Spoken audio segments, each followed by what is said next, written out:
Okay. Well, I think we're going to go ahead and get started. First off, I want to just thank everybody for registering for this Cultivating Financial Clarity workshop series.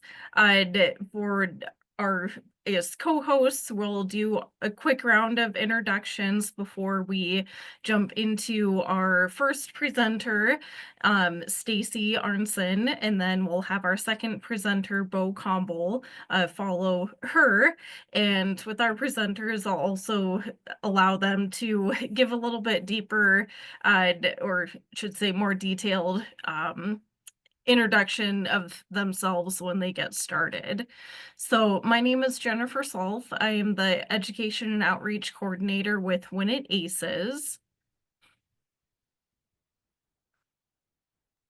I'll jump in next. Abby Byerly, I'm the Food and Ag Director at Snowy Mountain Development. Snowy Mountain Development is the economic development organization that serves the 6 counties in central Montana. The food and ag centers are one of 11, and we're distributed across the state, and we're an extension of the Montana Department of Agriculture. I will be monitoring the chat today, so if you don't want to ask a question in person, feel free to drop it in there, and we'll make sure that the presenters are made aware. I'm Megan Green, not Ryan Green. I'm the STA coordinator. STA is a newly forming grassroots organization in Fergus County area trying to encourage producers in the community in regenerative ag practices. And we're happy to be on board with this workshop this evening. Perfect. Thank you. And I am going to be sharing my screen for both of our presenters' presentations. So I'll go ahead and do that. And yeah, like Abby said, feel free to enter in those questions into the chat and she'll be able to monitor that. So thanks again for joining us tonight. And one more quick note, I try to remain on mute to avoid any sort of background noise or potential distractions as we kind of move through our presentations tonight.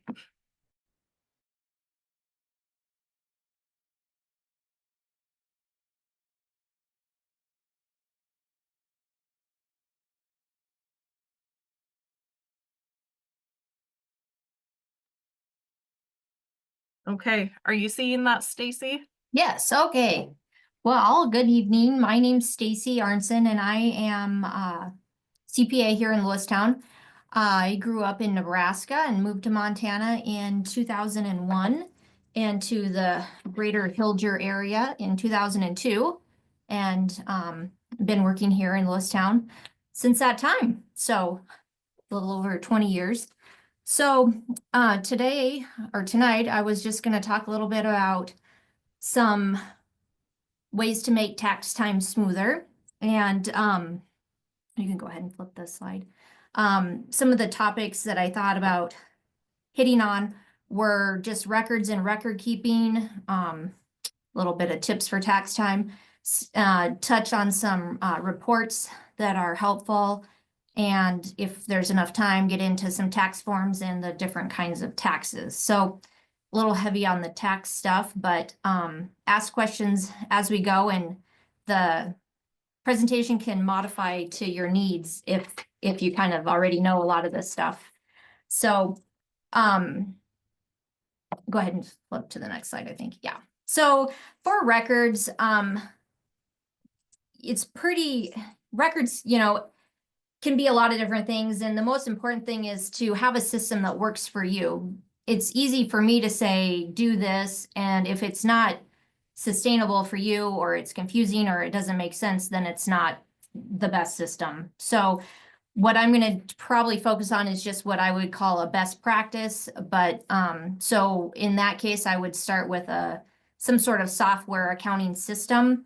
The monopoly is QuickBooks. They have QuickBooks online now. And then there's also Quicken, and there's some newer ones like Ambrook and Zero with an X, I guess. I don't have a lot of experience with those, but I think that they are user-friendly and still do all the things that you need to do with them. When you get into those software systems, the first thing to look at is your chart of accounts and knowing what types of accounts that you need: assets, liabilities, equity, income, expenses. And quickly to go over, assets are going to be your cash and I think Bo's going to get into some of this a little more, so I'm going to do a quick version of it. But assets are going to be your cash and your purchase, vehicles and equipment and land, that kind of stuff. Your liabilities are going to be your loans, credit cards, payables, things like that. The equity is just the difference between your assets and liabilities that kind of come to what your quote unquote net worth would be. And then your income and expenses are going to be what you come to your net profit or your taxable income in a roundabout way. And your income's, your livestock income, grain income, crop insurance, rental income, lots of different things that way. And then your expenses, and I'm going to get into this a little bit more in a little bit, but for your expenses, you have your business expenses, and then you're going to also have non-deductible expenses, personal expenses. And so you're going to want to make sure you have those set up clearly identifiable. So if you have a taxes account and that has your income taxes and your real estate taxes and your personal car tax and your business car tax, that's not really the best practice. It would be better to have different accounts for those different categories of taxes, so that as we get into in a little bit, the income taxes are a deduction in a roundabout way, but they're not a business deduction when you're going to arrive at your net profit for your Schedule C or your Schedule F, for income tax purposes or whatever. So, and then, see, I'm already way off my notes. So with your income and your expense, then the expenses, you're not going to put in your expense, like if you bought a new pickup, that's going to go over on your asset. And then when you get into your tax return on your Schedule C or F, we'll have depreciation expense. And then we can decide if we want to take an accelerated depreciation or regular depreciation. And when you buy those assets, so that becomes your deduction versus just the outright purchase of it. But when you buy those assets or livestock or anything, it's important to provide your accountant with the bill of sale or the purchase agreement, because that is going to show us your trade-in value. And the way the IRS wants us to see that, when you trade in an asset for a new asset, the trade-in becomes a sale of that older asset, and that trade-in value becomes the sale price there. And so, and then we put on the depreciation, the total purchase of the new asset. So those documents are really helpful to keep track of. At the beginning of the year, I'd probably just get a folder and kind of accumulate some of those. When you get a new four-wheeler or something, throw those in there to keep that organized. And later in the year, when you're trying to find it, you know exactly where it's at, I guess. And then everybody's got a different record filing system, but folders and or organized folders on your desktop if you're into paperless. I have not ventured there yet. Completely paperless anyway. But so those are some help. That's helpful on the purchase side of things. And then on the liability side, the loan ledgers, we need to print out or split out the principal and interest. So when you make a loan payment, making sure you know how much went to principal and how much went to interest. And in your accounting system, the principal payments are going to go against that liability side. And then the interest is going to go over into interest expense. And at the end of the year, you will get a tax document for mortgage interest, but not necessarily always for the other interest for, if you're financed with an equipment, you know, not necessarily at a bank, but in the equipment places or John Deere Financial or something like that. They do always put that on their last statement though, so you have a record of it somewhere. And so when you make those payments, sometimes it's nice to have a separate folder for those too, so that you can make sure that all balances at the end of the year. And then, so then that takes us to deductible versus non-deductible and itemized deduction classifications. So kind of as I mentioned, you know, there's several categories that might have a business deduction, or it might be not deductible, or it might be an itemized deduction. And so your regular business deductions are going to be just your feed and, you know, supplies and those things. And then your non-deductible expenses are going to be more like your clothes and your household items and, you know, groceries and to some degree. And then itemized deduction is going to be like your charitable donations, sorry, medical expenses, your state income tax gets deducted on your federal side, and your federal income tax gets deducted on your state. So actually income tax would go under that itemized deduction area. If you have personal vehicles and business vehicles, your personal vehicles that you register, the license fees for that would be itemized. And so having those clearly listed out separately is in those categories is helpful.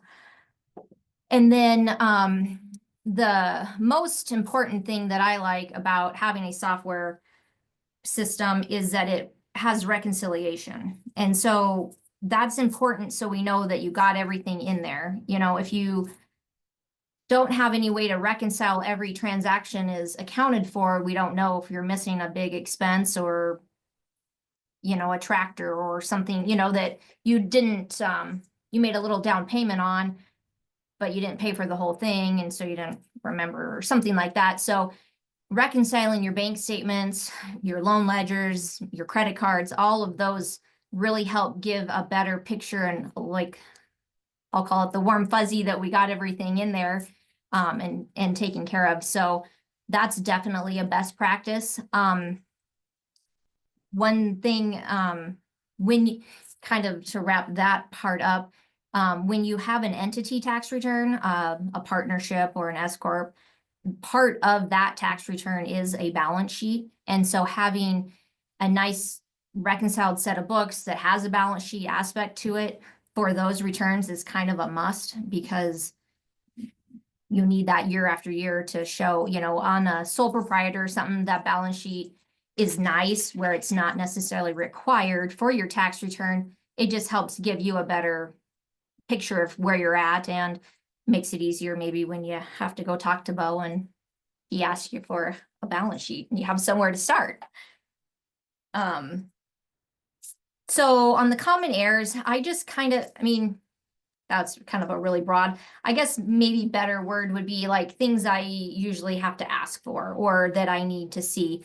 And I kind of already talked about, but like when you have a trade-in for a vehicle, you know, a lot of times somebody will come in and they'll say, oh, I bought a new pickup. And I say, okay, cool. Did you get a loan on it? Did you trade it in? You know, all those things. So having, that's kind of the number one thing that I usually ask for. And then hitting on again, the loans, the breakdown on the principal and interest. We always need to know that, because sometimes I'll see just loan payments as its own category, and that's okay, but it doesn't split out, you know, the deductible from the non-deductible part, because loan principal payments aren't deductible in that respect. So the other thing that I see a lot on the income side that is when you have cattle or livestock sales, it's just one category, it just says livestock sales. That's really helpful if that can be broke out into resale livestock or raised livestock sold that's like older cows, bulls sold, calves, yearlings.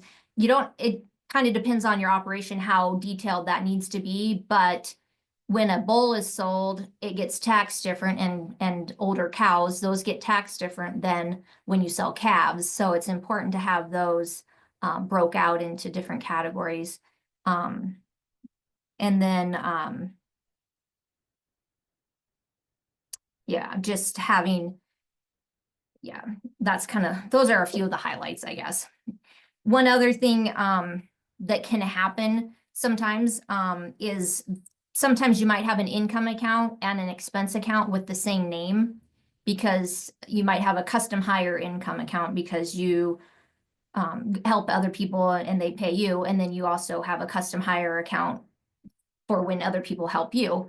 And just making sure that you get the income in the income and the expense in the expense. Sometimes we'll see income down in the expense account, and because you just were typing custom hire and not really thinking about, is this the right account?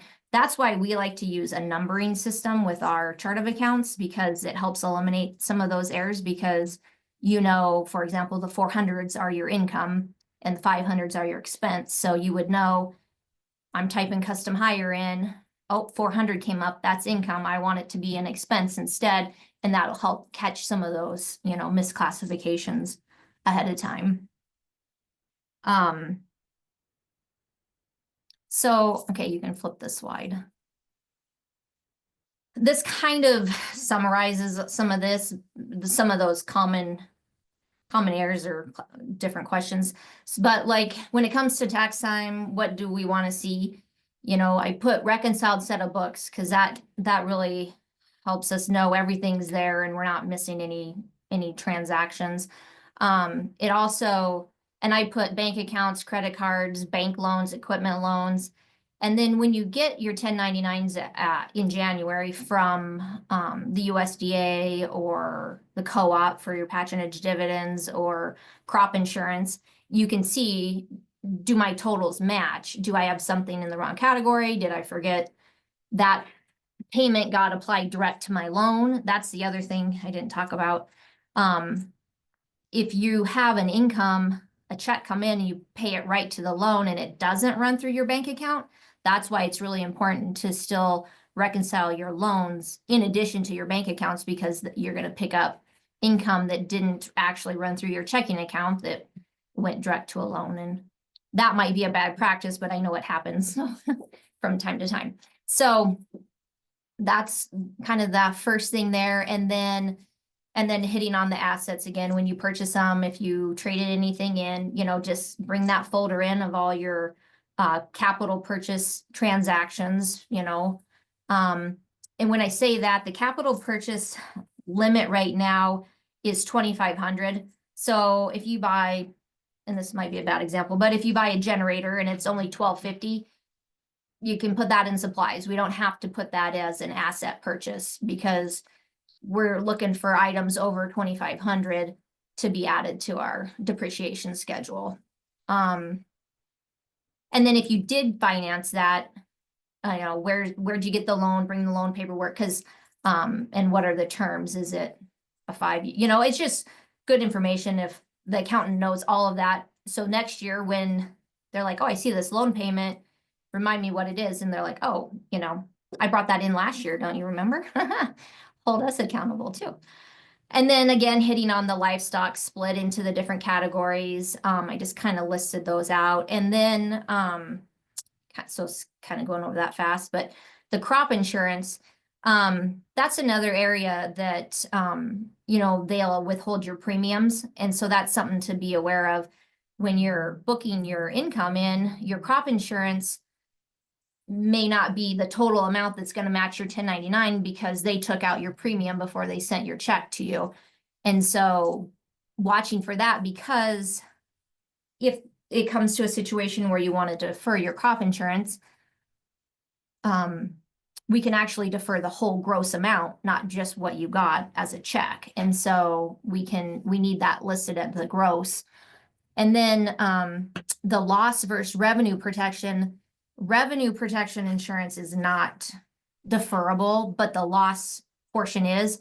So if you have both, we kind of need to know that, and the 1099 should show that. And I guess the number one main thing is make sure you have all your 1099s when you come in and stuff like that. But so that 1099 is going to show. Not all the insurance companies' 1099s are the same. So I would be proactive and kind of have that information handy so you know this is how much we could defer if we needed to, and this one you couldn't. And then having a year-end meeting, even if it's in August, is, you know, or August and in September or July and October or whatever, is good because it just gives you more time to plan ahead and maybe plan bigger picture instead of just coming, you know, late in the year and not really knowing what to expect, or just coming in during tax time and not having a plan, right? Not even knowing where I'm sitting. I think Bo is going to talk about that too. Okay, so any questions so far? There's not any in the chat. All right. So now I was going to go ahead and you can change the slide, touch on reports a little bit. And I think I'm going to give a pretty broad overview because I know Bo is going to talk about this also. But here I just kind of listed out a few examples on the balance sheet. I know I talked about it a little bit earlier, but you can kind of see it. Sometimes seeing it written out's easier to digest too. But in an accounting software, usually you can have like a regular income account, and then you could have what they call an other income account. And I like to use those others for what I would say your other taxable income, and then maybe your other non-taxable income, so that it isn't all intermingled. So when you want to kind of get a quick view and you want to pull up your income statement, or profit and loss is another word for income statement, you could see these are my, you know, business incomes and my business expense. Here's, you know, roughly what my net profit is here. And you don't have to look and say, oh, well, I also have my birthday gifts up here in income. I got to remember to take those out. Or here's my outside the business wages. While that's still taxable income, it's not going to affect, you know, my net profit for evaluating how things are going this year. And then more just kind of the itemized deductions and the non-deductible expenses there. And you can use, you know, again, whatever works for you, but sub accounts, I like those. You could just use one account for here's my itemized deductions, and then a sub account for medical expenses, a sub account for charitable donations. So they're kind of grouped together in their own little area, but still listed out by more specific categories.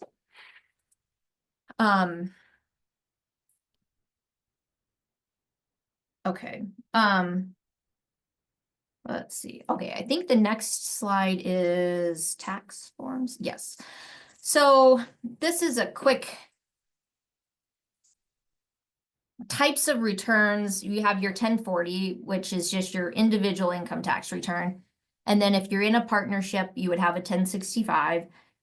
And an 1120S is for S corporations. And then just a plain 1120 is for C corporations.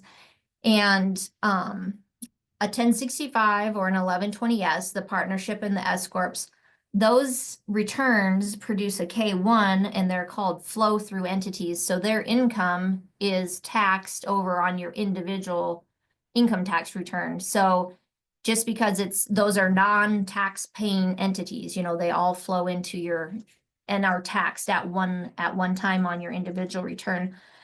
The 1120, the C corporation, pays its own tax and is its own separate entity, taxable entity there. So I just wanted to clarify that. And then, so on your individual tax form, you know, the common forms that are going to be used are your you would have your line for your wages.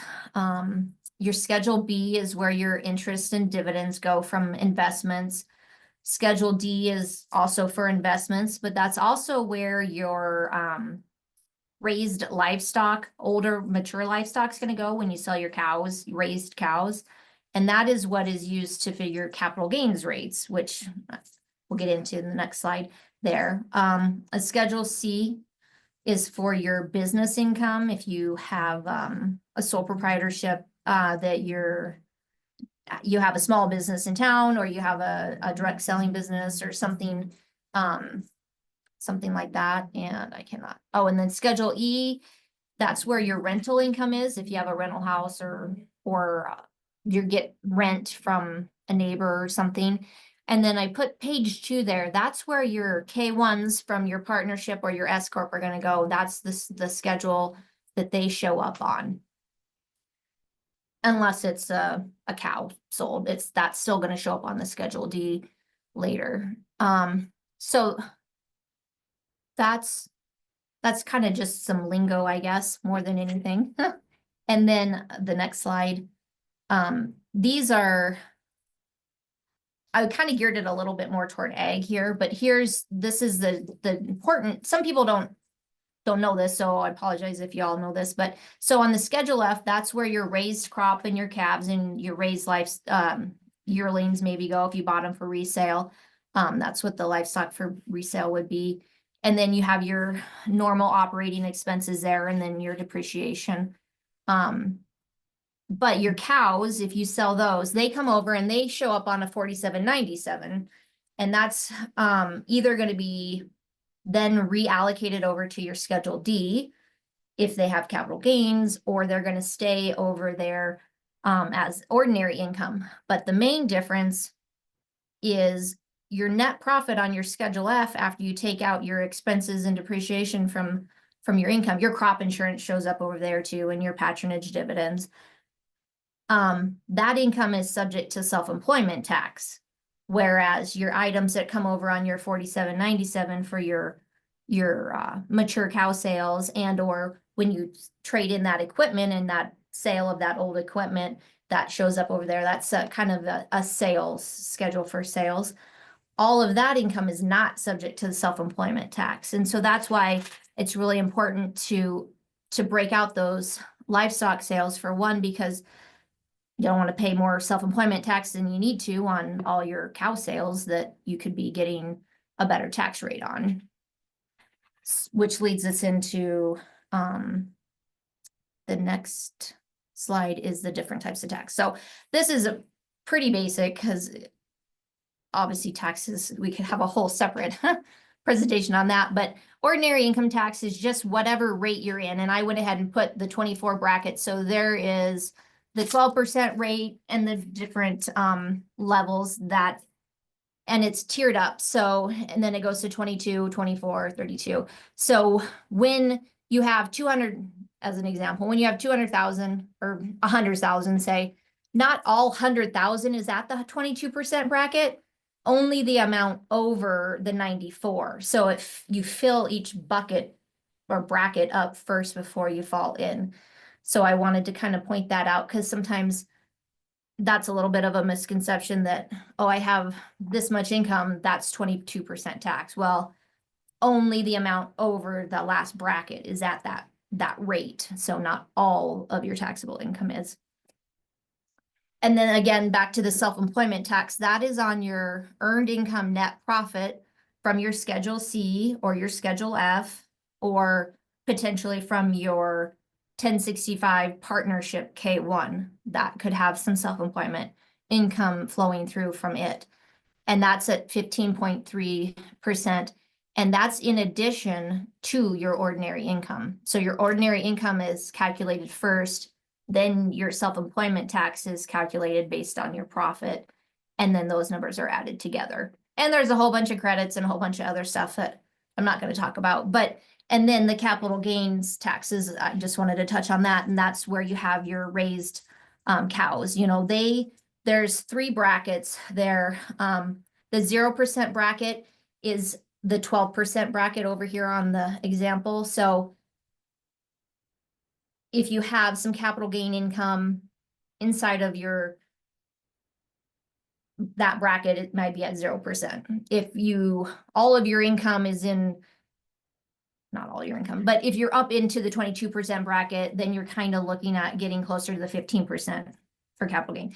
It gets a little bit complex, but I just wanted you to be aware that there are 3 different brackets for capital gains tax, and it's not bad. Sometimes the perception is, oh, I have to pay capital gains tax. It's actually not bad because it's actually a lower rate right now than your ordinary brackets.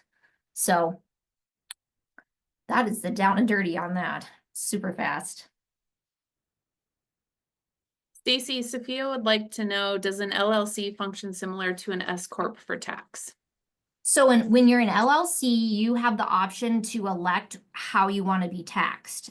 It's a great question because that is, LLCs are an area of confusion. And so when you set up an LLC, then there's additional paperwork that you have to do to tell the IRS how you're going to be taxed.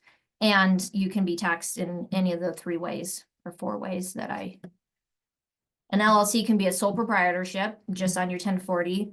It can be a partnership. It can be an S Corp, and it can even be a C Corp. So I don't know if that answered the question, but yeah. There's no other questions in the chat. Awesome. Well, I'll stick around until Bo's done if you have more questions after. If you think of something. Stacie, I'll ask one really quick. Sorry, Bo. What is your recommendation? I know it's like, there's probably no simple answer for it, but as far as keeping, how long to keep your records and kind of what records to keep, both as from an individual standpoint as well as like the ranch business standpoint. I usually say about 7 years, 5 to 7 is just what I usually tell people. And if it's, your sales purchase documents and stuff like that, I might keep those, and I might for 7 years or till I get rid of that asset. Maybe your monthly utility bills, you really don't need to, not that you want to separate it all out, but you might have like a temporarily permanent folder you keep more important documents in and keep them for a different time period. But all those monthly bills, 5 years. I would say. Does that include like your tax returns and stuff too? Or do you hang on to those for longer or indefinitely? I don't think you need to hold on to them indefinitely. I would say 5 to 7 years again on that. Okay, I didn't really go into the depreciation, but too much. But another helpful hint would be like you get a copy of your depreciation schedule with your tax return. Just review that every so often. I have some clients with depreciation schedules that have assets from 1986, and it's a heifer or it's a dog or it's something, that's gone, long gone. And, just update that every so often. Because sometimes there's items that go away that don't get sold or traded in or whatever. Thanks. Go ahead, Bo. All right, good evening, everyone. Thank you for joining. I'll just give a brief background. My name is Bo Kombol. I am a relationship manager with AgWest Farm Credit here in Billings. I've been in lending for, I think, about 18 years so far. And then I still actively participate in a cow-calf operation in the Roundup area with my wife and then my parents as well. So what I'm going to talk about a variety of things tonight. I'm going to talk about ag financials. I'm going to talk about running your farm and ranch as a business. And then I'm going to share a lot of what I would call probably best practices that some of my customers do that I just think that, I just want to share some successes that some of my customers have had that I think are worth sharing to pass on that, hopefully you guys can pick up some of these things and implement them into your own operations. So if you want to skip to the next slide.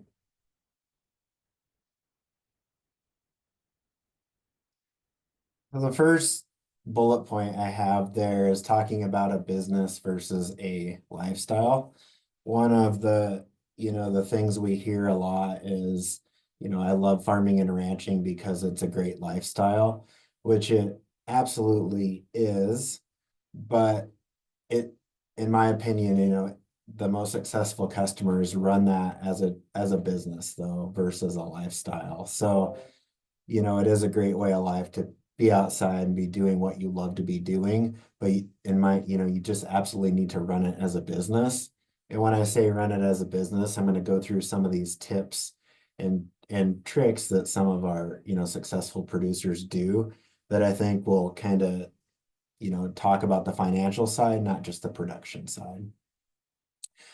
This is a little bit kind of what Stacie talked about too, is a system. There's a lot of different systems on financials to complete them. And I always just say, do what works for you. I'll share a few resources and options if you don't have any, but I will say, do what works for you with your system. And then we're going to talk about, what are those basic necessities you need to be doing.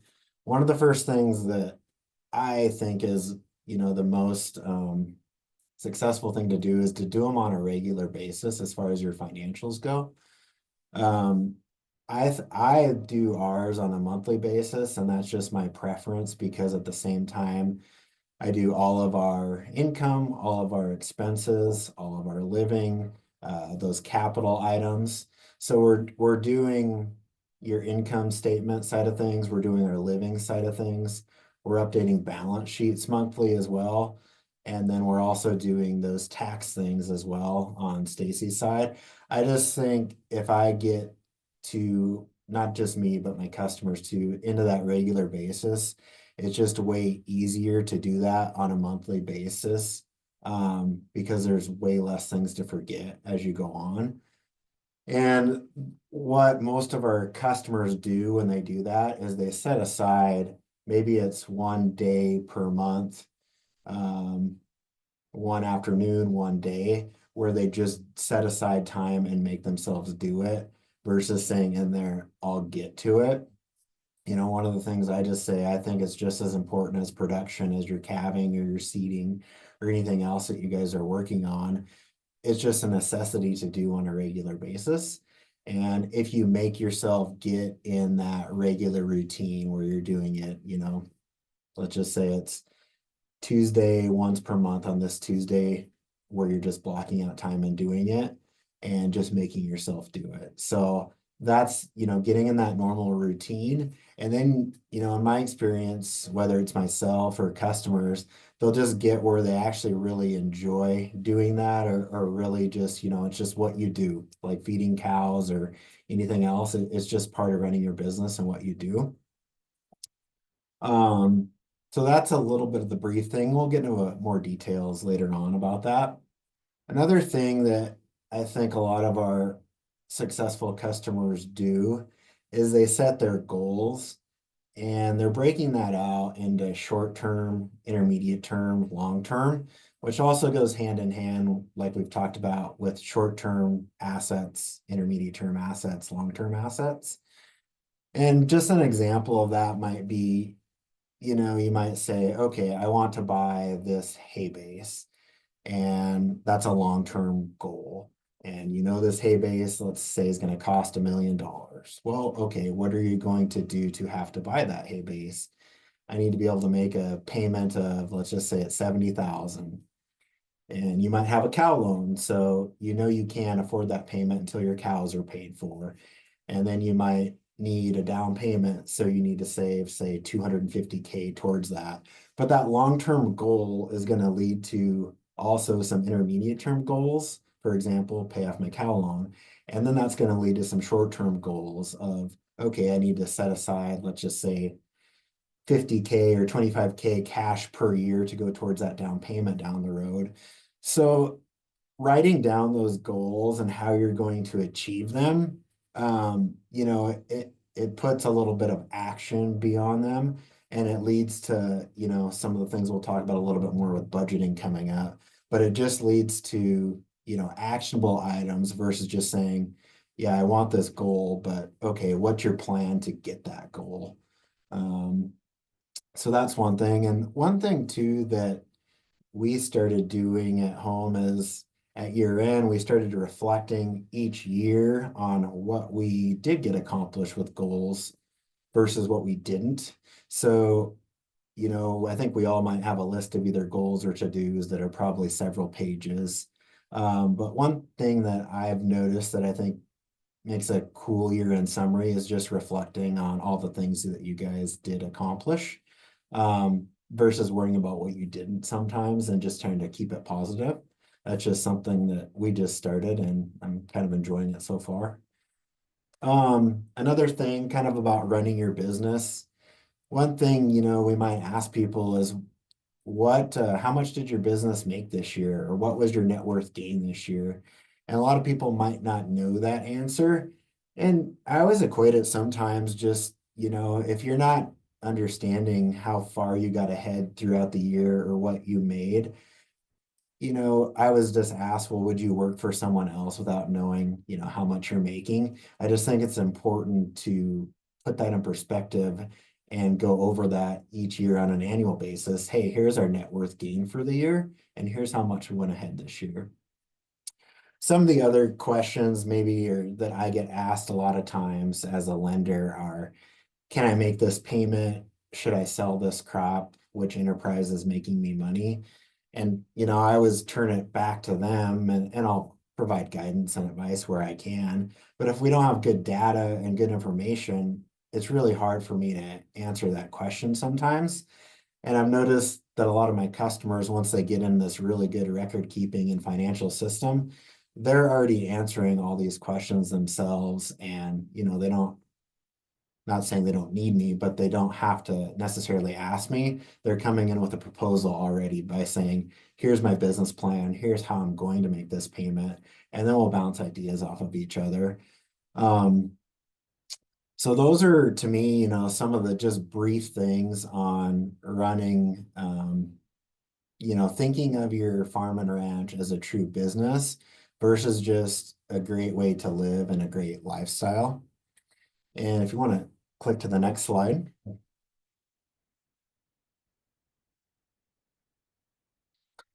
I wanted to also put, you know, some of the benefits that I've seen in some of the families we worked with that I think do it this way. I think there's a lot of clear communication. And this is with everyone, whether it's just a husband and wife, or there's multiple family members involved, multiple spouses involved, kids, nieces, nephews, hired men that are and women that are also owners as well and participate. So I think if you're doing those meetings on a regular basis and you're attempting to communicate clearly, it does a good job of keeping everyone on the same page.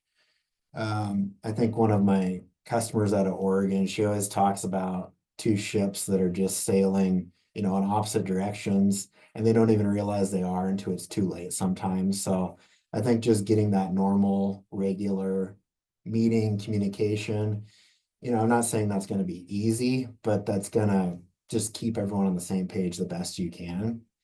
It's going to lead to a lot fewer surprises or ahas, or like Stacie talked about at year-end tax planning. You should be knowing exactly where you're at. You're not going to have any big tax surprises, hopefully, or you're not going to be coming to Stacie at year-end saying, what can I do to avoid this big tax liability? And then the other big thing is just achieving your goals. You know, we might have a lot of people saying, well, my goals are to pass this on to my children. Say, great. How are you going to get that done? How are you, you know, what actionable items are you going to do to get this done? And I think just a lot of these reoccurring meetings and reoccurring communication and written down goals and plans are a lot of the ways that gets accomplished. And then on the bottom, I wanted to share in directly, in my opinion, the banking benefits that people get from this. So when people come in with really well thought out financials, business plans, discussions, that tells me a lot about their character and the management of their operation. And when we risk rate loans, numbers are numbers, but probably the most important thing, in my opinion, is character and management of people. And if I'm lending people money and I have full faith and trust in who they are and what they do, that's going to be a lower risk, in my opinion, and that's going to be cheaper interest rates too. That's a big part of our risk rating, along with the financial side of it. The other thing that's going to do, you're going to get much more timely loan decisions. The less work we have to do and the more prepared you guys are, the quicker we're going to be able to turn things. You're going to have proactive versus reactive things. There's always going to be things that pop up that you can't plan for. But, you know, if I as a lender know you want to buy this branch in 2 years, or this piece of property, or this tractor, or whatever that is, it's just much easier to be proactive and make a plan together. And then I just put on the bottom that, you know, you should definitely be working with a lender or a partner who wants to help you grow your business, so you're on the same page. And I think doing all of these things is going to lead to more competitive interest rates, terms, loan fees, and at the end save all of you money by doing a lot of these actions. I want to skip to the next page. Before I jump into some of the basic financials, any questions so far on some of those things? Well, Lori is wondering if there's any place to get help getting started with QuickBooks. She's currently transitioning from Excel. That's probably a Stacie. You got any tips on there? I'm on Excel still too, personally, so. I just for quick starters, there are several tutorial videos and kind of walk you through that. And then I know occasionally there's been classes in Lewistown. I don't know there's anybody in Lewistown that does that as a business, but and then or your accountant may be able to, you might be able to schedule a time with them to just have a one-on-one session to kind of, that's what I would recommend. Create it to meet your needs, whereas you know, going through the standard default template that QuickBooks has, they're gonna include, and I just talked to a gal, like way more than you need. So that's what I would suggest. Sounds good. So I'm going to jump next in some of the little more details of the basic ag financials. This first slide is some of the summary of everything that we have in there, and some of this will be very similar to what Stacie talked about. The first thing that everyone should be completing, and I always want to say here, this is whether you're borrowing money or not. So this isn't just for a lender. This is for you running your business and, you know, to be successful. I know years ago, talking to my parents, you know, they weren't necessarily borrowing an operating line, and they had kind of just let it go where they were just doing their taxes as a bare minimum, and that's about it. So we've definitely got them shifted back towards doing a lot more of detailed financials and, you know, doing a lot of that feedback and back and forth together on, for example, here's your net worth gain for the year, here's how much you went ahead. And then looking, you know, down the road, once you do that over, say now we have a 10-year trend we've put together, and it's just really cool to see the progress that people have made over the years and have presented on. So I'm going to talk about some of the basics that I think everyone needs to do at a bare minimum. So the first thing I said is complete a balance sheet every year at your fiscal year end. You need to be doing that for yourself individually, and if you're operating in entities. You know, sometimes we might have customers up to, you know, we've had up to say 20 entities. The big point there is each entity needs to be doing their own balance sheet at fiscal year end. And why it needs to be at fiscal year end is we're going to talk a little bit in the weeds a little bit later about accrual analysis and how we view things as a lender, and I think how you guys can view things as producers as well to do this on your own. You know, a tax return shows your net income for the year, but we've seen a lot of cases where a tax return might show a great profit, but the balance sheet might have shown a tremendous loss. So you have to have that balance sheet piece of the pie to combine with your tax return. And why you want it to begin on your fiscal year end is because it's going to end the same as your tax return. So if you have an entity ending in a January 31st fiscal year end, make sure you do that January 31st balance sheet, and then all the personal loans would be on 12/31. So those would be kind of a rule or thing to do. Next thing, to provide to your lender or looking at to yourself on the loan request, if you have 3 years of balance sheets put together, you should be providing those to your lender when you're looking at a new loan request, or maybe you're working with a new lender, along with those 3 years of taxes. And in the taxes, I put to provide your complete state, federal tax returns for yourself and each entity, and I always include all the K1s and the depreciation schedule. That depreciation schedule tells so much information, like Stacie had mentioned a little bit about, your purchases in the past, and then we can figure out what your loans were against those purchases and how much was financed versus purchased with cash. The other thing that I think that everyone needs to be doing, which we talked about a little bit already, is that year-to-date profit loss statement on that monthly basis. Just keeping that updated on a regular basis. And then a projection for the next year. And I wrote in here with sensitivity analysis. What I think we use that for a lot, or customers use that for a lot, is where we talked about, should I sell this crop? Well, what does your projection say? Are you making money? What happens if, for example, your crop price drops 10% or fertilizer jumps 20%? You can do some different things with those projections on what that's going to do to your year-end cash position. And that's going to help make a marketing plan if you don't have a marketing plan yet. That projection with that year-to-date profit loss statement at the same time, comparing projections to actuals, that's just going to make a lot of those decisions a lot easier. Should I sell my calves? Should I not? Are you making money? Are you not?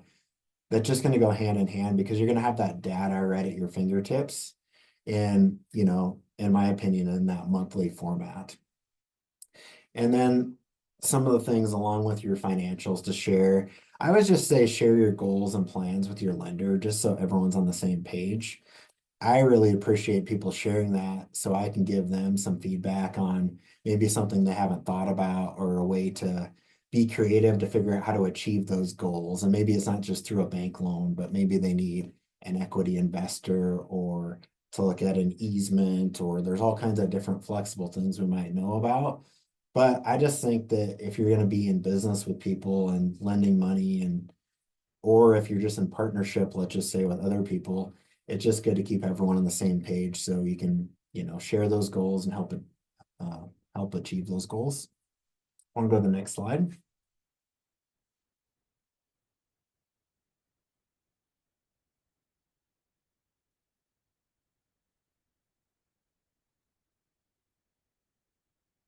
Oops. Was that too far? There we go. So I'm going to talk just briefly about what a balance sheet is. Again, I'm probably guessing most of you guys have filled out a balance sheet, but I'm just going to do a brief review of what one is.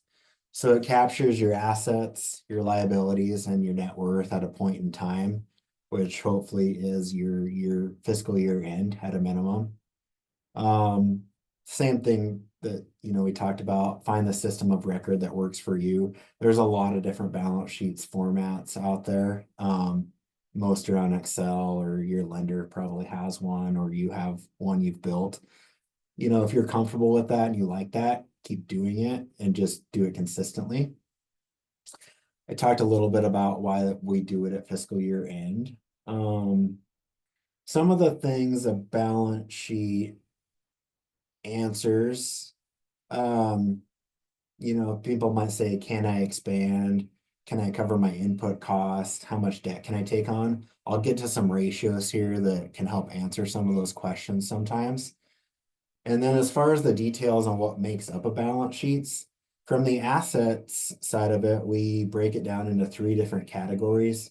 Your current assets, which would be things like your cash on hand, your crop inventory, your market livestock for sale, your accounts receivable, investment in growing crop, a winter wheat crop, seeded, things like that. Your intermediate assets would be most commonly your production livestock herd that is not for sale, and your equipment and vehicles. And then long-term assets most commonly are things like your real estate and improvements, things like that. And then on the liability side of it, your current liabilities would be making up things like your accounts payable, credit cards, current portion of principal due, which means if you have a long-term loan, the current portion of that principal portion due in the next 12 months. And then your intermediate liabilities would then go hand in hand, same thing against those assets. If you have a cow loan or equipment loan, and then your long-term loan would most commonly just be your long-term real estate loans. I'll go to the next slide.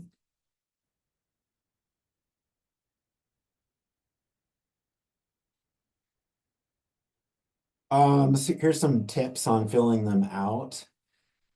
Current assets I wrote down are always market values. So for crops, for example, I think of, okay, so you have, let's just say 10,000 bushels of winter wheat. Well, maybe 5,000 bushels of those are contracted. So you'd be writing 5,000 bushels contracted at $6. But the other 5,000 are uncontracted, and the current market is $5. So you'd write those 5,000 bushels at $5. Same thing with livestock, you know, if they're contracted, write the contracted values. And if they're uncontracted, just put, you know, if you're doing a 1231 balance sheet, put what they're worth as a 1231. One thing here I put too is not to forget about commissions sometimes. So livestock, you know, right now, if you're selling on a video, for example, if you're paying anywhere from 2.25% to 3%, that's going to be, you know, $50 a head on a calf, up to $100 a head or more, say on a bred animal or a heavier yearling or a fat you're selling. So I think sometimes it's important to think about that when you're valuing it, just because that's a bigger swing. And that can be, you know, when you sell something, $50 to $100 a head's a big swing on something. And then quality discounts, I was thinking on wheat on that, you know, or whatever you're, you know, malt barley versus feed barley or stuff. A barley is not going to make malt. Just think of your quality discounts on truly what that's worth versus just saying it's all, you know, ordinary winter wheat. If you're going to have some protein discounts, think of that right there. Some other tips and tricks I think about on valuing machinery, equipment, vehicles. A pretty simple and easy one that people have done over the years is just annually just knock 10% off of all your machinery, equipment, vehicles on a regular basis. If you just want to be really quick, easy, simple, usually everyone's got a category in Excel they can do that with automatically or pretty easy. However, we do have some people that want to do a detailed market value list each year. And you can do that through a variety of ways, through Tractor House or Kelly Blue Book or all kinds of different ways. That's obviously a little bit more intensive and a little bit more work. That 10% discount worked really well prior to our inflationary period the last several years. You know, it worked good over time, but now we might have some tractors that are showing it $10,000, but are probably still worth $40,000 because of inflation the last few years. So, you know, again, this is kind of do what works for you. If you want to put more work into it, great. If not, a 10% rule of thumb is pretty easy. And then I think, you know, I just said keep a detailed list for yourself, your accountant, your insurance agent, your lender. We all probably need this list. So I just think do the best detailed list you can and, you know, provide it to whoever needs it to make life easier for everyone. On the production livestock, I always say you should be keeping your cows at a consistent market value on the production side, because you're not selling those as breds. If you're selling those as breds, those should be a market livestock anyways. And that's going to avoid having big swings. So, you know, if you think of a bred cow 3 years ago, a young bred heifer selling for 1,500 bucks compared to today at $3,000, that's going to be some big swings on your balance sheet that isn't necessarily earned because you're not selling those cows. You're keeping those consistent. If you're buying bred cows each year, you should be putting those purchased items though at the purchased price. Because if you put, let's just say you just bought 100 head of bred heifers at 3,000 bucks and you put them on at $1,500, I'm going to want to know, well, where the heck did the rest of your cash go? That's not going to reconcile, like Stacie talked about. And then on bulls, what I like to do too, for that same reason, I show them at purchase price for year one, just so I can track cash again. So if those bulls average 6,000 bucks across the board, I show them on year one. However, in year two, I definitely move those down to the coal price, because if you're going to be, you know, they're just not worth what they're purchased for, because most likely you're just going to be turning them into a hamburger when you're going to be selling them. So that's kind of my rule of thumb there, just so you can keep track of the cash. On real estate, a tip I always do when I think about improvements is, and maybe very well often, let's just say you're building a shop, you might have that with tax wise, you might depreciate that shop and have that as depreciable items. Or some of those might be truly in supplies. You wouldn't have to pull those out depending on how maybe you're doing your taxes with Stacie or however you're reporting them. The big thing I think about here is just, you know, where did the money go and is it a true asset? So let's just say you built a shop and you break it out. I think you absolutely need to be listing that on your balance sheet as an improvement, or even a new fence as an improvement. And even if it's only a half mile or mile, I think you just need to keep track of that. Again, to keep track of where your money went. However, if it's a repair, I never put that on a balance sheet. You know, if you're just repairing fence, I think you're just keeping your fences up versus building brand new, for example. And then one thing that I've seen people do, and this is a personal preference again, I've seen people just depreciate their long-term improvements, because most of them do depreciate 5% on an annual basis or somewhere around there. Most common they do that with, say, a new fence or a pivot or something like that, just because those do get valued out over time and eventually they're going to need to be replaced. So that's all a personal preference on there. Land values, a tip and trick on here, I would say keep consistent for a while, but I do think every 5 to 10 years you need to update those. Not annually, because that's going to throw off your earned net worth gain. That's not truly earned, but you need to update them every 10 years, 5 to 10 years, in my opinion, because that's going to tell you a little bit on your true risk profile and what your true debt to asset level is. Or, you know, the way investors think about purchasing ranch real estate, for example, they think of, let's just say an investor leases it out and they're comfortable with a 1% to 2% return on asset on that purchase. But the last 10 years, I believe Montana farms and ranch real estate on average have appreciated 8% annually. So, you know, if you're not going to revalue your real estate every 5 to 10 years, I think you're kind of not really including part of, you know, your business, which is owning land and what it's truly worth. Your value, and it doesn't really matter if you plan to resell it or not. It's just probably truly what that land is worth. And I just put from an appraisal. If you don't necessarily need to do an appraisal, talk to your lender, talk to an appraiser, talk to someone that you're going to give you what you think a fair market value estimate on here. And the other thing I put a note on here is don't forget about valuing your state and BLM leases. You know, when we see ranch purchases, usually there's a value per deeded acre on those. And usually there's a value on, well, if it comes with a BLM lease, how much are you paying for that BLM lease? So this is kind of a general rule of thumb I'm pulling from our appraisals that I see, is about $150 per animal unit on those state or BLM leases, or sometimes 25% of the deeded value.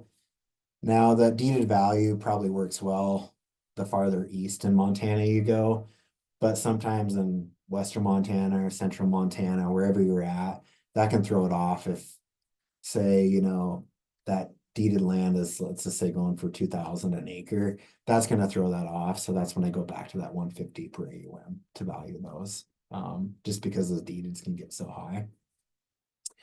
And then another note that we'll do, or I think you guys should be doing, is if you have several entities, to do a consolidated balance sheet after you have all your entities done, to look at your global balance sheet and risk rating. I'm going to jump to the next slide.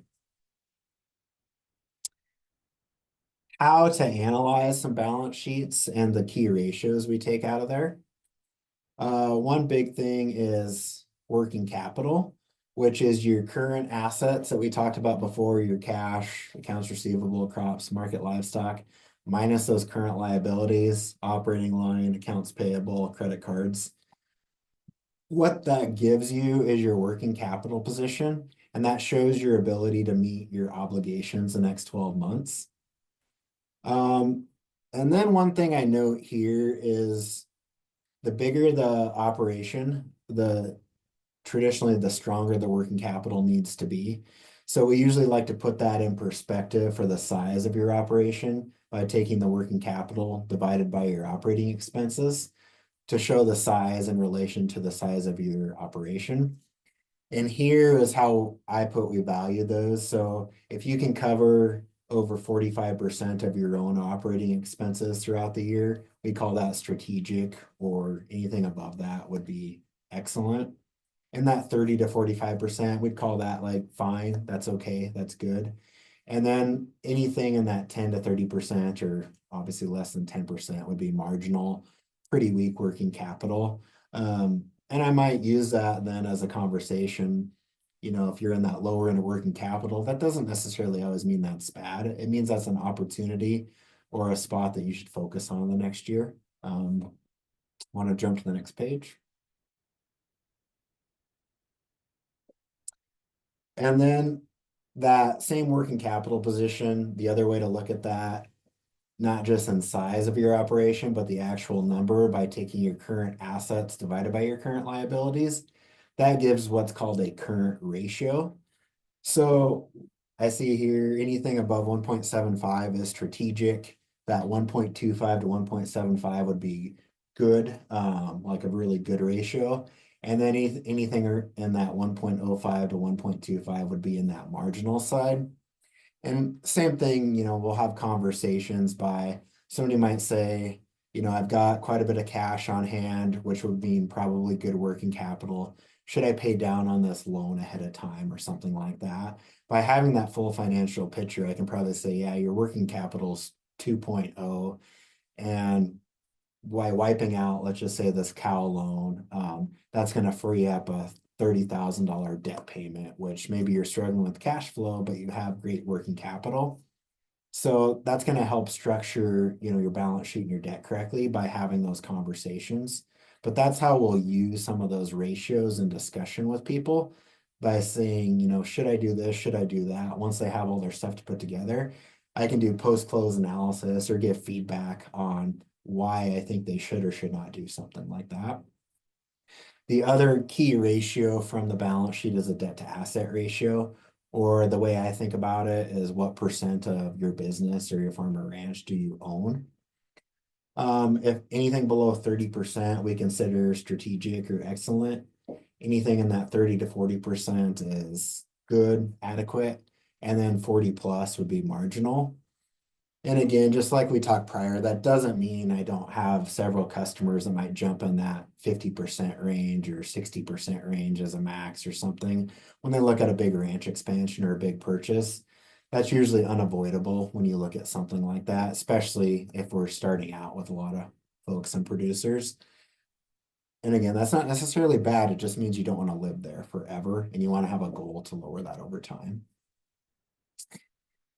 Let me jump to the next one. So right here, a lot of that information could probably be pretty overwhelming, a lot to take in. So right on our Ag West website, we have a video that has an hour-long video and tutorial on how to fill out your balance sheets, balance sheet basics, a lot of those definitions I covered like that. So I just wanted to share that as a resource for everyone. If anyone isn't familiar with filling those out or more starting out on how to do them, it's just a great website and a great tutorial for people to go take this away from this talk and go do that on your own. Next slide. And then here is just, I wanted to share a balance sheet example from year 1 to year 2 that just lays them out. And when we'll get into accruals here in a little bit, you know, I talked about in year 1 where they, for example, had 40,000 crops on hand to 45,000 crops on hand in year 2. We would show that as a net gain. However, you know, looking at year 1 current assets to year 2, they dropped down from 200 to 80. And then their year 1 liabilities current were 100 to 51. So that's going to tell you a lot about your balance sheet in that year you had. And then overall, you know, total equity in year 1 was 500K. They did make a net worth gain of 16,000 and jumped to 516K in year 2. But this is just an example showing 2 years next to each other on just a pretty basic, simple one on what one looks like. So I just wanted to share that. Before I jump into next part of the presentation, any questions on balance sheets? No questions in the chat. There was a question about sharing the link, and we're gonna we'll send out the slides and the recording when we're all done. So that link will be in there, and make sure that you have access to that. But outside of that, I think we're good, Bo. Okay. I just had one quick comment on the balance sheet. Bo is focusing on what he needs for more current values. Quickly on the accounting side, we focus more on the historical values and your cost basis when we do our balance sheets. So you're gonna run into a different need for balance sheets between what Bo works with and what I work with. So I just wanted to mention that. Yep.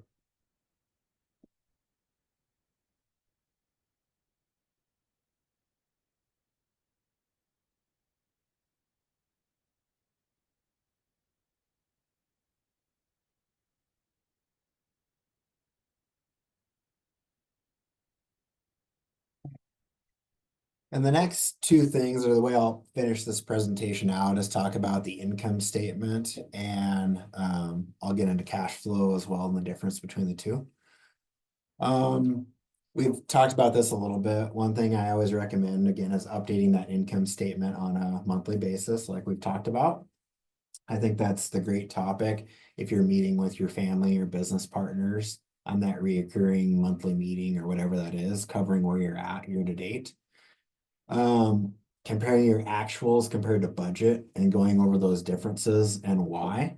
Sometimes that can lead to a lot of aha moments, or it's just timing on things. I just put a note here. I think it's great to do tax this at the same time, because a lot of this is what Stacie's going to need as well. And I just think it's a lot more efficient, truly, for, I know in my experience, it has been too, where I used to wait until year end. If I do it monthly, it's just so much easier to remember things as they're happening, versus trying to wait until year end to remember some of those things, or figuring some of those details out where, you know, maybe it was a purchase that had a lot of different things involved, or had to go to a lot of different expense categories, and you had to break that out. One other big thing, which is obviously a non-deductible item for taxes, is living expenses. So I would just put, don't forget about living expenses.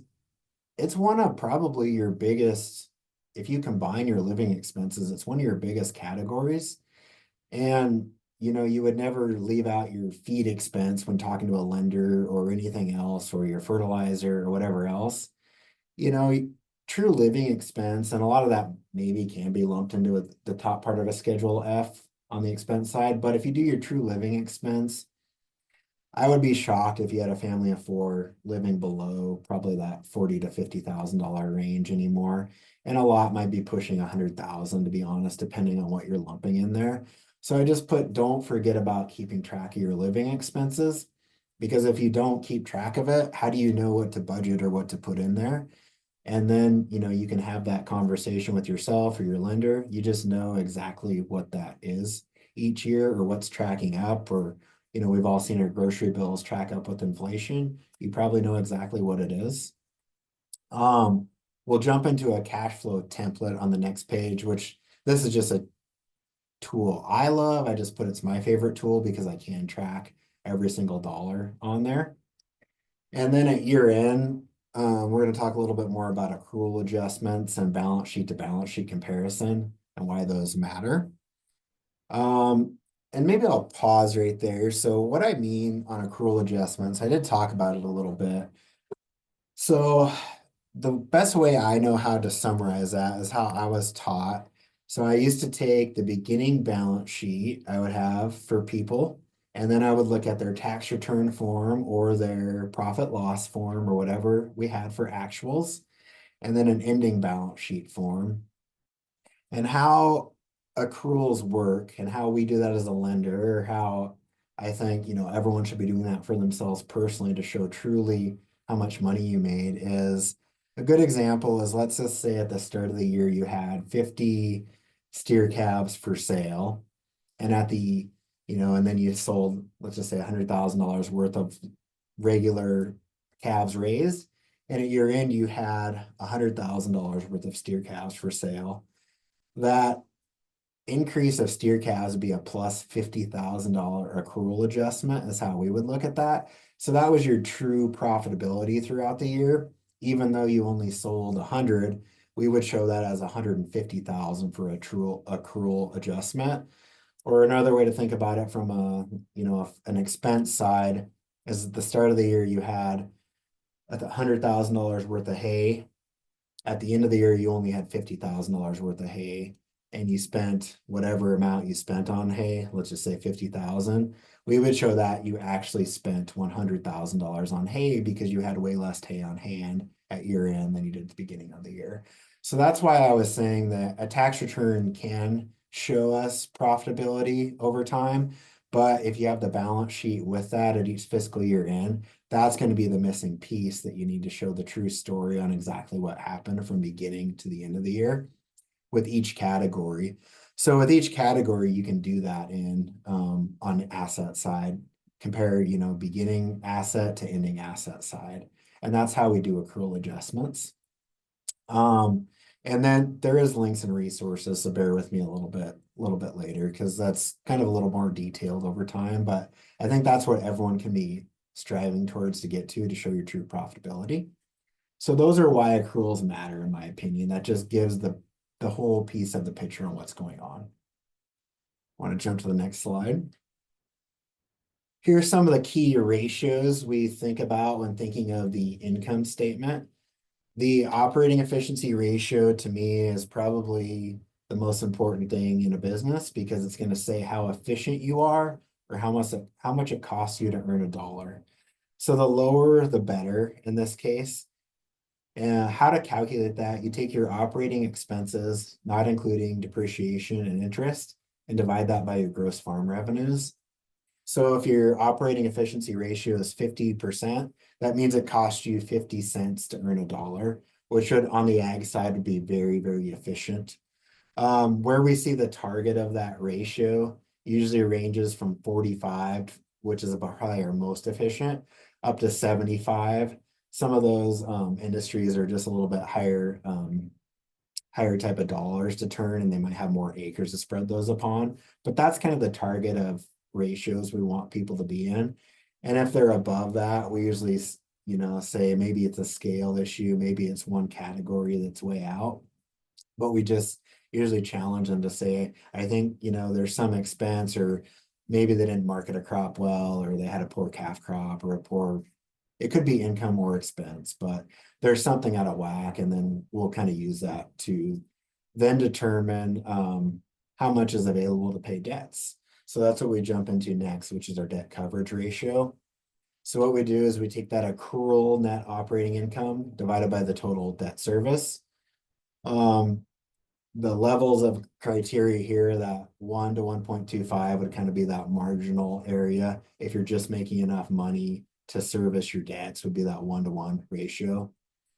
That sustainable to good would be 1.25 to 1.75. And anything above 1.75 would be strategic. So a few slides back, I talked about kind of putting the full picture in where I might give feedback to folks on, like, for example, that was if they had a 2 current ratio, but maybe they were struggling with cash flow and their debt coverage ratio was 1.25. In that case, I would absolutely say, if they had asked me, you know, should we pay down this debt to wipe out, say, this 30K a year payment, I'd probably say absolutely, that would be good, because that's going to give you breathing room each year. So that's kind of how those all go hand in hand. And then I put ending margin here on the bottom. What that is your cash left after your debt payments are made. So you're going to have your ability to service debt, and then you're going to take out your debt payments and living expenses. I didn't put that on here, but your living expenses too. And then you're going to take out any capital purchases you made with cash. So for example, if you buy $50,000 worth of bulls, that would be a capital purchase made with cash. Or let's just say you bought a $100,000 tractor, but financed 50,000 of it. That 50K would be a capital purchase made with cash. And then you're going to get an ending margin, or retained earnings is another way to think about that. That's going to be, if that's positive, that's going to add to your balance sheet and go positive to your working capital on the current assets. That's negative, that's going to pull away from your current assets. Next slide. So this is an example of just an Excel one that we've used a lot here at Ag West Farm Credit. I use a lot personally as well. I have one for the ranch. I also have one for just our living expenses personal too. So this is, you know, it just helps me, again, a system I love, to keep track of every dollar spent. And then each month we go in and enter year-to-date actuals on each category on what happened. So I just like this format because I can edit whatever I want on the left side. And then there's year-to-date actual tabs later on that I like. And again, I really love it even for living expenses. It's just a good conversation piece for, you know, it helps us make decisions on, you know, here's what it takes us to live, so I need that factor, and here's what it costs, and everything else. So this is just a one I wanted to share with everyone, and one that I really like. But again, do your own thing that you like. And next slide. There is a resources tab as well. I know they'll share that too, on how to create income statements. And there's the accrual analysis and a how-to video. And I think it's about an hour long, each one of those. So there's a lot of great info that you can go back to and rewatch things like this, and just how to do that with more details. And there's other templates out there too in that link. And then we're probably running a little long, so I'll try to speed it up some. The last thing I have to talk about is just budgeting and some tips and tricks for the upcoming year. So when we think about a cash flow budget versus an income statement budget, there is 2 different things. That previous slide was a true cash flow budget with all your expected income in the next 12 months and all your expected income on what's actually going to happen. When I think about budgeting an income statement, however, that is thinking about 1 year of production versus 1 year of expenses. The income statement's always going to be different in the cash flow, or most of the time, because usually, you know, think of grain farming, you're most often not going to sell what you produce the same year. You're not usually not going to sell it the same year you put it up. Cattle, sometimes, if it's kind of a pretty traditional cow-calf operation, that can probably be a little bit more consistent, where you do have 1 year of production versus 1 year of expenses. So kind of 2 different things. That previous format was a true cash flow budget format, which is going to also show you how big of a line of credit you need to have.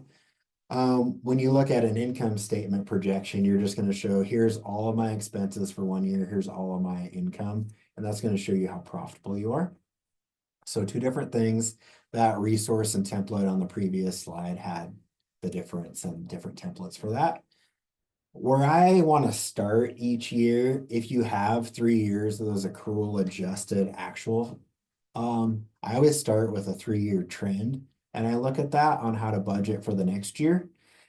And then on the income side, I'm definitely going to adjust that based on my marketing plan. You know, for example, right now, the wheat side, your marketing plan's probably going to look a little uglier than the cattle side of things. You're probably going to be, budgeting, or maybe you have a great winter wheat stand, and that's going to tell you a little bit about your yield and thinking about your crop insurance APH. But you're going to be taking that 3-year APH, and maybe you feel good about your stand, so you're going to be plus 5 bushels or something. But then your marketing plan, you're going to probably look at futures or talk to the elevator, do whatever you're going to do, and talk about, I'm going to budget that on $5 or $5.50, $6, wherever you're going to budget that. Cattle side, you're probably going to be taking, looking at current prices or looking at futures, and that's going to look a lot rosier today, which is great to see because it was a lot of tough years. But that's going to be a lot of your marketing plan, which is just all of your income on the different commodities or businesses or recreation or block management, whatever you're doing on that business, farm and ranch. And you're going to be putting together the income side of that marketing plan.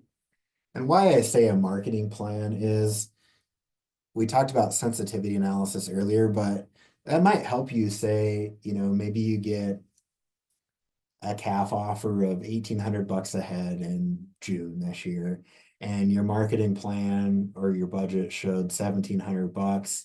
You feel good about it. You can say, you know what, we're going to make money at that price. I feel good about it. Just going to give you a lot of data with that budget by making good decisions.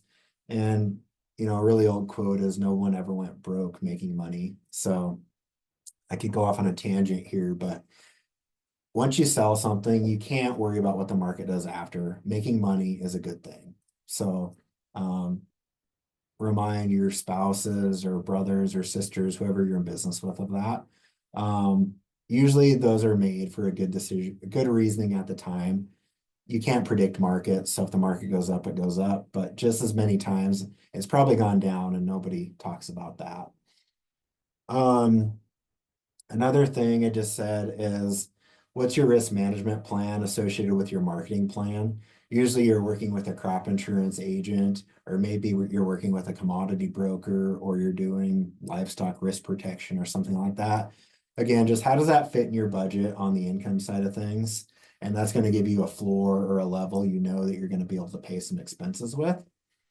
And then thinking about those same 3-year actuals, what adjustments do you need to make for expenses? You'll have if you're kind of the same cropping plan each year, what your fertilizer bill has been, but you're probably going to make some adjustment based on current fertilizer prices, for example. Same with fuel or anything else, but it's just a nice baseline, and then to make adjustments. And then same thing here, I wrote, don't forget about your living expenses, and then what capital purchases you intend to make. I think I have one more slide on budgeting. And I just put on here why, who makes your projection. Just put, as producers, you should be making them, not your lender. You should be giving that to your lender and having good conversation with that. But definitely it's going to, your business and your operation better than anyone else. So you should be making that projection. I think it's preparation for success long-term. I think it just keeps those surprises out of happening. It's a way to be proactive versus reactive. You can make, at the time, if you're doing budgeting and actuals, you can make quick decisions based on data. To me, that's like a marketing thing. Or I get offered this piece of equipment, I know what my cash position is, and it's a good deal, buy it. Like, you can make sometimes those really good deals happen quickly. We had a lot of folks at year end, for example, hay's cheap. Maybe they think they could run out of hay this year. They can just make that decision really quick. It's a good tax savings. Plus it was a good decision business-wise. It's also going to tell you how big of an operating line you're going to need versus guessing or your lender having to guess. Should I finance this or pay for this in cash? I think a lot of your financials are going to tell you that. Or I always just say, why am I purchasing this? Don't want to pick on the accountant on the phone, but Sometimes purchasing something for 100K to save 15K in taxes maybe is not a good decision based on where your current financials are.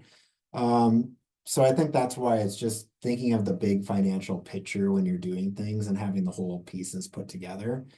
Don't just think of saving taxes. Think about, is this the best decision for my business? Not just this year, but long term. And it's going to say, can you afford this item?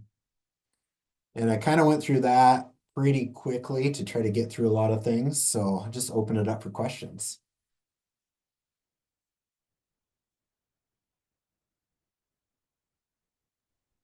Don't have any in the chat, so if anybody wants to jump in and have one or has a quick question, again, we'll go ahead and send out the recording for this, as well as the slides for those links, and also contact information if questions come up later. So any more questions?